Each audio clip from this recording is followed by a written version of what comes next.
Follow-up for you now out of Vermilion County. A group that helps kids is worried a budget shortfall could have bigger impacts than they initially thought. We told you last week a State Board of Education error means programs like Project Success are losing money. It could have to leave 6 schools in the area. WCIA 3 Scarlett O'Hara joins us now. Scarlett, you now have a response from the State Board.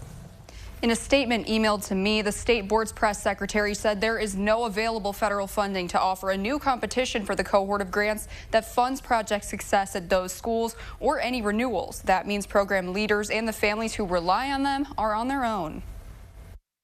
I don't know what I'd do without the Project Success program. I really don't.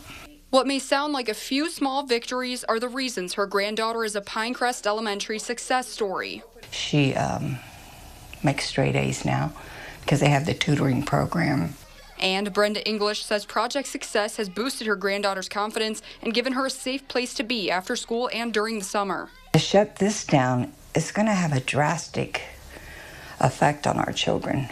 It's a reality she's now bracing for, and Associate Director Kimberly David hopes to avoid. Especially with the COVID learning loss, so many students are trying to catch back up, and schools are limited on their resources, especially with the teacher shortage. So we're just an extra hand in those schools, and they're going to lose that. In an emailed statement, the State Board of Education, or ISBE, said it allowed that cohort of grantees to carry over the unspent balance from the previous year's grant into the next fiscal year due to the pandemic and didn't adequately forecast the impact of that decision. When the dust settles, ISBE says that overcommitment of funds could result in a shortfall of up to $15 million. I am concerned just because the uncertainty, and with that extra $15 million deficit, I don't know how it's going to affect us for next year. We don't know. While ISBE says grantees were given sustainability plans for continuing programming once grants conclude, David says there are no other sources large enough to fill the gap. In low-income areas, there's no way we can raise $840,000 a year just to sustain these 6 programs, let alone all of our other programs. Now, all Project Success of Vermilion County programs are looking toward an uncertain future.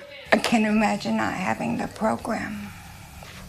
For not only me, because I raise grandchildren, for all the other people that have far more. Families may have to work new tutoring and childcare options into their budgets, and staff members may lose wages.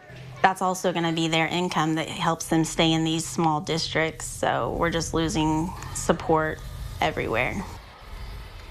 Project Success leaders have been in talks with state lawmakers about ways they can help them continue operating. And David says while they've had support, time will tell whether they'll find replacement funding before the current grant runs out. Back to you.